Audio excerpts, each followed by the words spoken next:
우리가 기다려온 부처 메시아가 지금 여기에 있다. 8부 중 1부. Hello, our innocent and pure souls, 안녕하세요. beloved 모든 of our 천국과 heavens, 위대하시고 지고하시며 전능하신 신의 사랑을 받는 모든 순수한 the 영혼들이여. Almighty God. I'm just trying to talk to you. 단지 여러분이 너무 걱정하지 않도록 얘기하려는 거예요. I'm still 난 아직 recovering. 회복 중이에요. 나의 경우는 단지 육신에 관한 문제가 아니라 내적인 것이죠. It's about the inside struggle between war and 전쟁과 peace 평화 is 간의 still 내적 going 투쟁이 on. 여전히 계속되고 있어요. 그리고 나는 내면의 힘을 되찾으려고 애쓰고 있죠. Inside strength. Okay? Even 겉으로 though 보기엔 from the 잘 알 수 outside, 없겠지만요. you can't tell much. I think I will be okay, but 괜찮을 거라고 you know, 생각해요. 하지만 the 세상은 world 늘 is 변화무쌍하잖아요. always very changeable. You can never tell from one minute to the next. 많은 인류가 그들 자신의 내면과 그들을 둘러싼 사회 내에서 시시각각 선의 균형을 깨기 위해 어떤 일들을 벌일지 알 수는 없죠. And within the societies that surround them as well. Try to be balanced 항상 균형을 all the time. 잡으려고 You'll be 노력하면 okay. 괜찮을 거예요. Like, 가령 okay, 여러분 내면에 if 어떤 you 부정적인 know 특성이 that you 있지만 have some, 좋은 점도 negative 많다면 traits 적어도 균형을 inside, 잡으려 but 노력하세요. also a lot of goodness as well. Then at least try to balance it. Don't 태어날 때부터, 아니 그 전부터도 이미 여러분에게 있었던 자신의 부정적 특성에 귀를 기울임으로써 그것을 부추기고 거기에 힘을 실어주며 자신을 파멸시키거나 망치지 마세요. you were born already, or even before that. Everyone who was born 이 세상에 태어났거나 태어날 모든 사람은 이를 택할 의도가 없어도 어떤 대가를 치러야만 해요. 그게 이 복잡 다단한 격동의 세상에 있기 위해 치러야 할 대가인 셈이죠. 여러분이 모두 순수하면 여러분의 에너지는 세상과 섞이지 않고 세상에 속하지 않을 테니까요. 위로 떠서 천국의 거처로 돌아가겠죠. 그러니 스승이나 부처들이 세상의 업을 짊어질 필요가 없다 해도 사람들이 여기 지구에 있을 수 없는 거죠.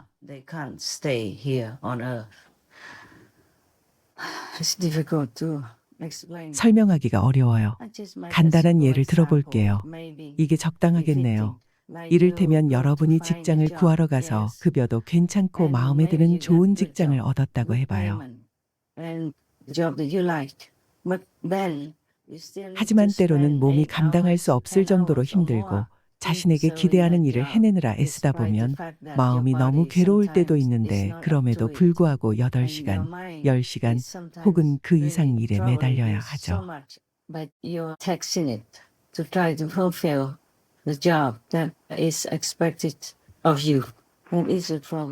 그게 문제예요. 원하느냐 원치 않느냐의 문제가 아니라 그 직장을 원한다면 해야만 한다는 거죠. 육체를 지니고 태어났기에 우리 대다수는 물질적인 일로 바빠야만 할 거예요. 안 그럼 자신을 돌볼 수가 없죠.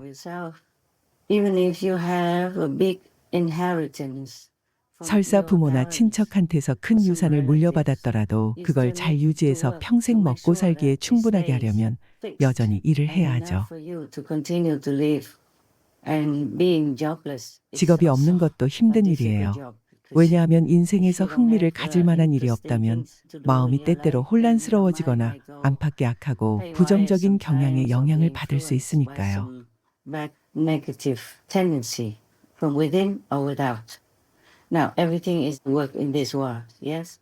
이 세상에서는 모든 게 일이에요.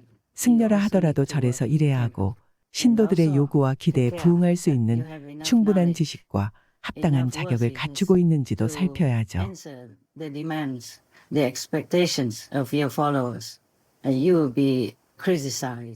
그리고 비판도 받고 존경도 받을 거예요. 그들의 세속적인 질문을 받고 거기에 답변도 해줘야 하죠. 혹은 사람들이 여러분을 높은 자리에 앉혀놓고 여러분이 이미 부처이고 성인이길 기대할 거예요. 그들의 요구는 끝이 없을 거예요. 속세의 모든 자질구레한 일들을 가지고 와서 여러분이 답해주지 않거나 바라는 방식대로 해주지 않으면 어떤 식으로든 의심을 할 겁니다. 그건 그렇고 승려들 말을 하다 보니 생각나는 게 있네요. 간혹 어디에 가면 다른 승려나 사람들한테 비난받는 승려들을 보게 됩니다.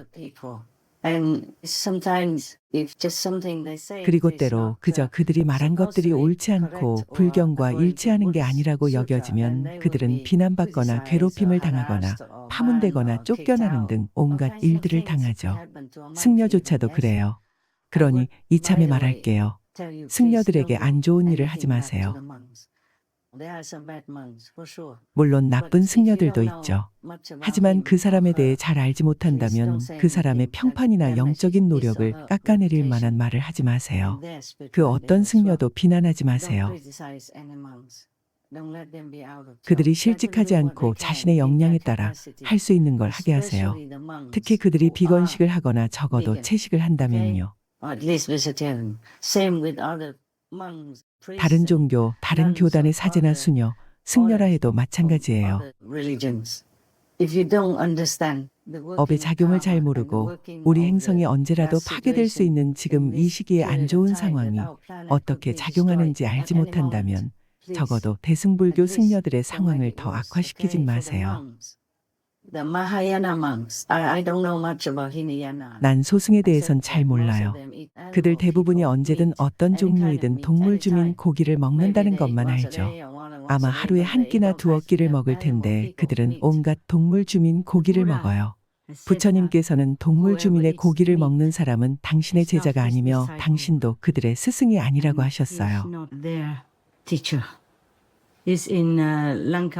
능가경에서요. 대장경제 671호.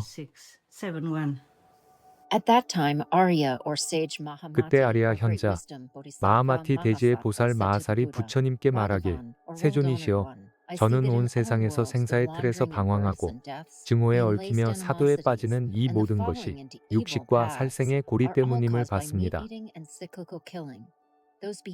그러한 행실은 욕심과 화를 증대하고 살아있는 존재들이 고통에서 벗어나지 못하게 합니다.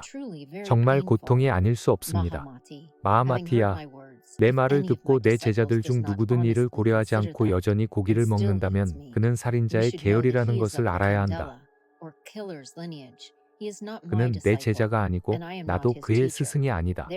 그러니 마하마티야, 누구든 내 인척이 되고 싶다면 고기를 먹어선 안 된다.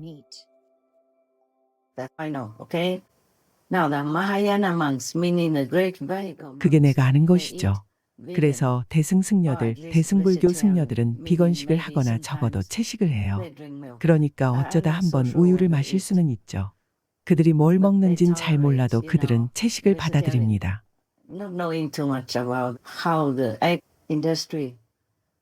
양계산업이 병아리와 닭 주민들에게 얼마나 잔인한지, 공장식 축산농장에 갇힌 소주민들이 얼마나 비인간적인 대우를 받는지 잘 모르기 때문이죠. 그러니 너무 가혹하게 대하지 마세요.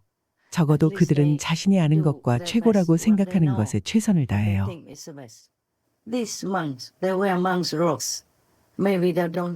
이 스님들은 승복을 입어요. 어쩌면 별로 하는 게 없고 불교에 대해 잘 모를 수도 있어요. 그저 가능한 만큼만 알고 이해하는 거죠. 부처님들의 가르침 속에 담겨 있는 진정한 의미를 가르쳐줄 좋은 스승을 늘 만날 수 있는 건 아니니까요. 그러니 제발 말을 삼가세요.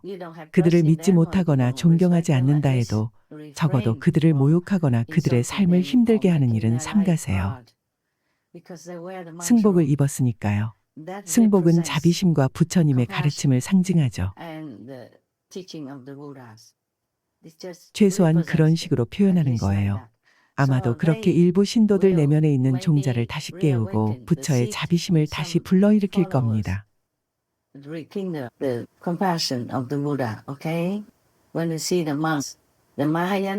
사람들은 대승불교의 승려들을 보며 부처님께서 자비와 비건에 대해 가르치셨다는 사실을 적어도 기억할 거예요. 이미 말했듯이 능엄경에서 부처님은 비단 옷도 입지 말고 동물의 털도 사용하지 말고 우유도 마시지 말라고 하셨어요. 동물 주민과 관련된 건 뭐든 안 된다고요. 대부분의 사람들은 이 모든 걸 알지 못해요. 그들에겐 시간도 없고 그런 걸 가르쳐 줄 좋은 선생님도 없으니까요. 그러니 관용을 베푸세요. 내가 여러분보다 낫다는 말은 아니에요. 나도 젊었을 때는 참을성이 없었어요. 내가 처음 비구니가 됐을 때 한 남자가 반바지만 입고 절의 불상 앞에서 몸을 이리저리 움직이고 흔드는 걸 봤어요. Walking in front of the Buddha statues in the temple. He was standing in front of the Buddha's temple statues. 그는 발코니에 있는 절의 불상들 앞에 서 있었어요. 불상은 그의 뒤에 있었죠. 난 그를 호되게 야단치며 부처님에 대한 모독이니 당장 거기서 나오라고 말했어요. 당신은 운동할 장소가 많잖아요. 부처님 면전에 그렇게 엉덩이를 보이고 서면 안 돼요. 그건 불자의 도리가 아니에요. 그러자 그는 도망쳤죠. 당시 난 막대기로 그를 위협했어요. 가지 않으면 그를 때리려고 했죠. 그러자 그는 주지 스님에게 달려가 하소연했어요. 오 스승님, 스승님, 그녀가 나를 때릴 거예요. 나를 때리려고 해요. 내가 좀 심했다 싶었어요. 물론 난 젊었고 내 행동에 대해 용서를 빌었죠. 그에게 사과한 건 아니었죠. 그가 그러는 게 옳다고 느끼게 하고 싶진 않았죠. 운동을 할 장소는 많이 있었거든요. 절 마당에서 하고 싶으면 마당으로 가도 되고요. 앞에 큰 마당이 있었고 텅 빈 거리도 있었어요. 작은 마을이라서 운전하는 사람도 없었지만 설령 있다 해도 꼭 거리에 서서 운동해야 되는 건 아니죠. 어쨌든 불상 앞에 서서 그렇게 엉덩이를 흔들면 안 됐어요. 보기 안 좋았죠. 어떤 핑계를 대든지 가네요. 그때부터 그는 그 절에 나오지 않았어요.